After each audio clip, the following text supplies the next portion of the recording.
All right, guys, just to kind of refresh and review where we've come from so far. So, first lesson, we talked about the leading causes of death and what lifestyles are, how those decisions and risk factors that we take can have an impact on what kind of life we have, what potential risks that we run into. And then the next unit, we talked a little bit more about what specifically in terms of age ranges. So, in your age range, 15 to 24, leading cause of death astronomically higher than anything else is motor vehicle accidents. And then if you take into effect all ages, so anyone alive, the leading cause of death is heart disease. And that does matter a little bit more later on in life, but it's because of the effects that are going on from the age that you are now up until that age. So that's really the application of this particular unit. People with 65 just don't all of a sudden show up with heart disease. It's because of long life decisions and choices that they have made.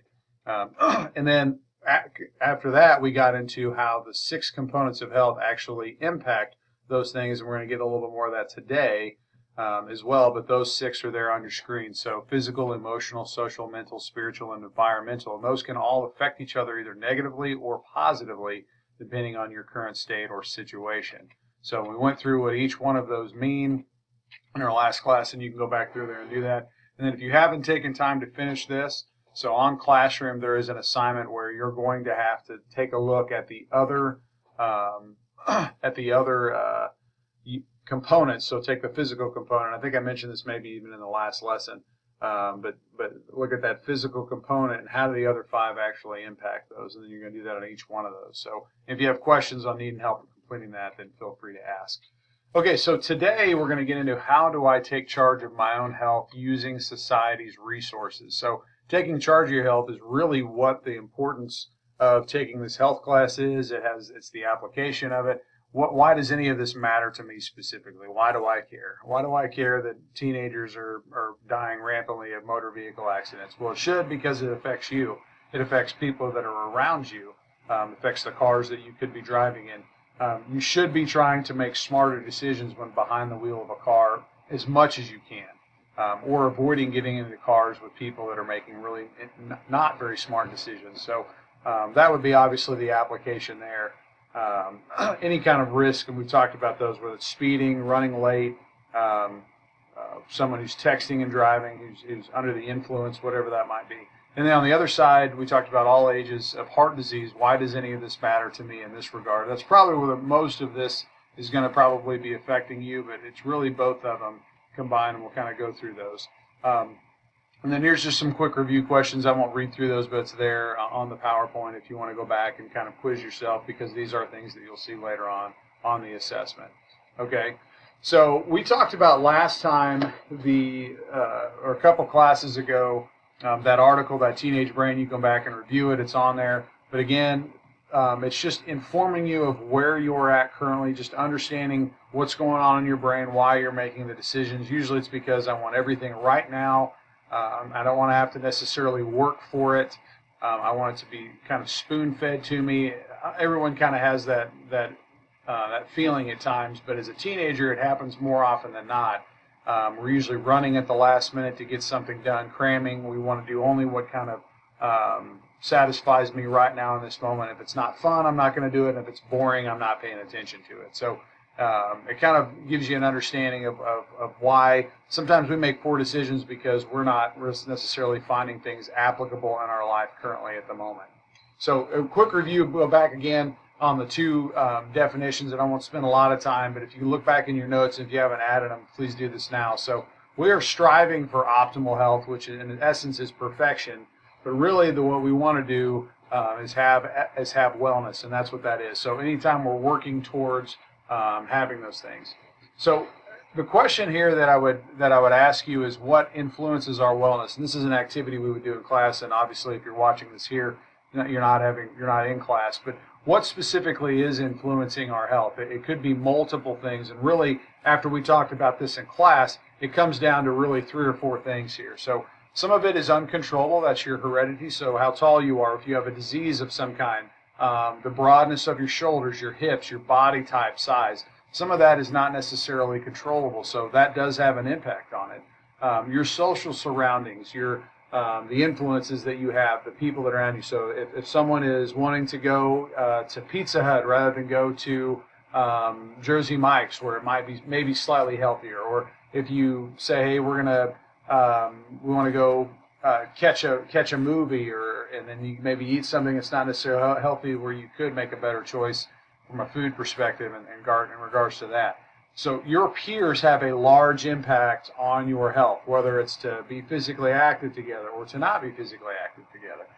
Other things are cultural norms and values. So what's normal? So normal for teenagers today is to be on their cell phone anywhere from probably 8 to 12 hours a day, and potentially even up through the late evening. You're almost expected to answer a text right now, have it answered immediately, and even if that's at 1:30 in the morning, that's impacting your sleep as well. So those things can influence our health. And then obviously the environment. If you grow up in a house where someone smokes a lot, or if you grow up in a house like I did where we ate out almost every single night, that can negatively impact your diet, and it can create some health habits that are really hard to break and takes a long time and takes a lot of patience to be able to do those things as well. So are two people's optimal health the same? The obvious answer here is no, just because we're all different. We're all involved in two different things. And the healthier you are, what kind of decisions do you think you make? And then the obvious answer here is positive. So if you're working out, trying to do something positive for your body, you're going to be more likely to do something positive in other regards, whether it's avoiding stress or even eating a healthier meal. Okay. So how can we increase our health knowledge? And those are things where you're just going to have to try to find ways to do this. So your health class currently is a way that you can gain knowledge. So whatever you take out of this class is something you can apply to the rest of your life.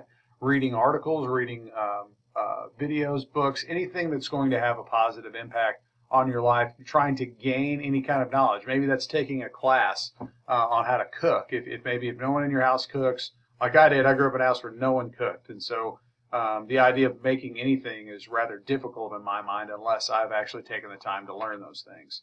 Okay, so here's some other options of how you can gain more options. One is a community resource. And so what I normally do, and I'll pause this here for a second so I can open up that website. All right, so I got this website open now. So I usually do this just because it's applicable for you guys. So I opened up the City of Grain Valley's website here. And I just went over to departments, scroll down to Parks and Rec, and then you come over here to the Aquatic Center, okay? Or you could go over and go down to Parks or Programs and Events. And in here you might find things like yoga classes or other things that are going to be really beneficial for your body, ways you can take care of this. There's also information on this website. It could have to do with health, environment, other things that would be beneficial for you and for your families and for your community. So using a community resource of some kind is beneficial. I take my kids to the park all the time. They love going down the slides. So those are there and they're paid for by taxes beneficially for us to help ourselves keep ourselves healthy and enjoying life the way that they are. So that's obviously, those things are there for a great benefit, and ways that you can use those is obviously finding community resources that are out there for you. So continuing on how we gain knowledge, so here's a list of some people or even places that you can go to actually find information that's beneficial for you. The first one, you're probably not going to feel like you want to take time to actually do that a lot, but your parents do know a lot. They've been where you're at. Sometimes we don't go to them because we don't want to have to listen to them, because we'll get the line of, yeah, when I was your age, I would blah, blah, blah, blah.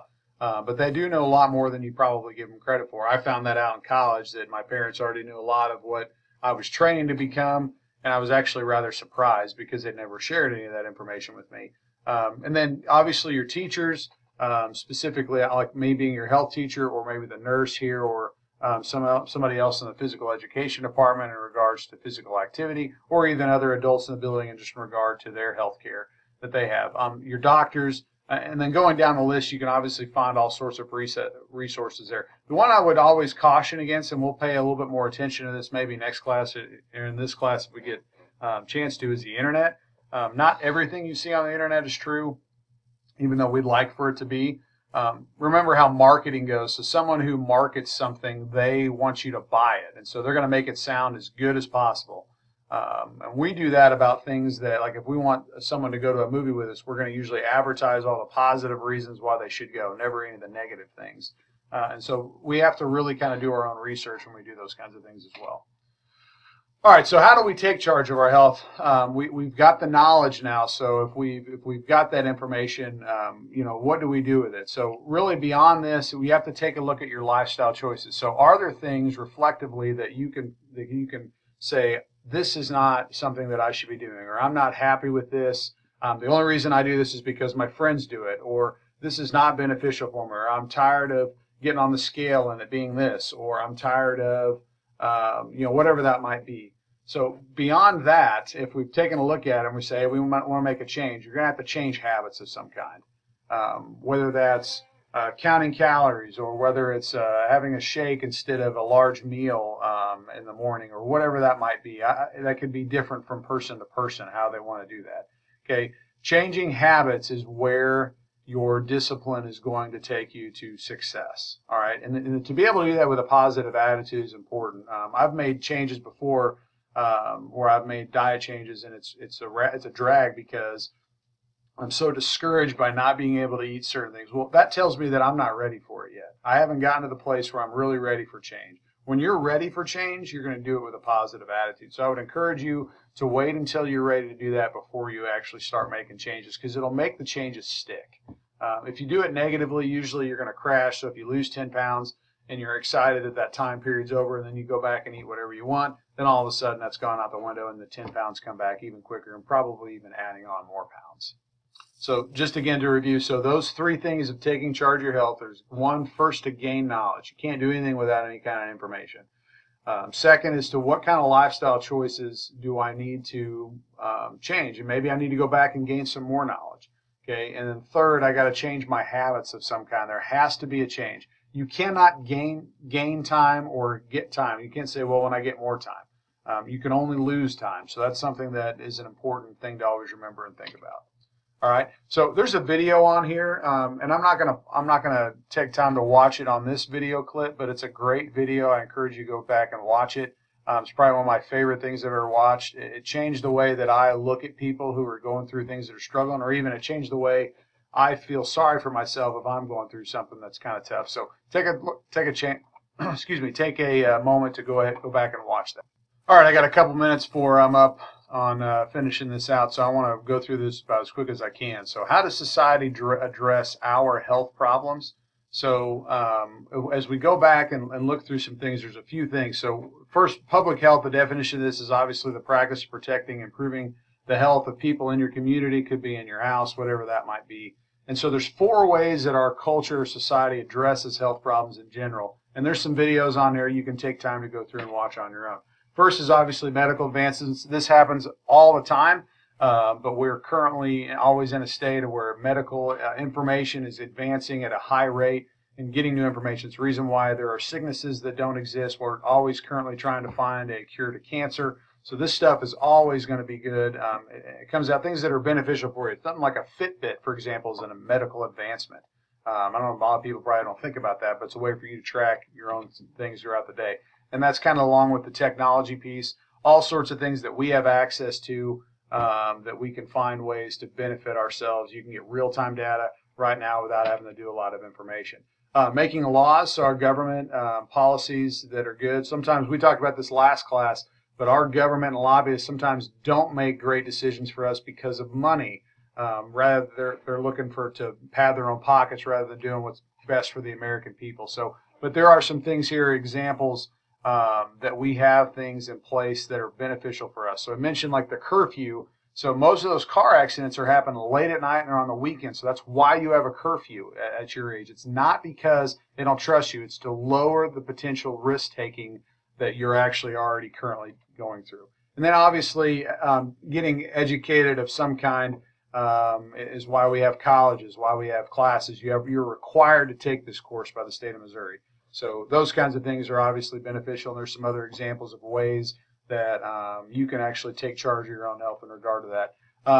And then here's some fraud information that I mentioned. There's a video on there if you want to go take a look, kind of things to watch out for. And that'll conclude our lesson for today. So thanks for watching. And if you got questions, as always, email me.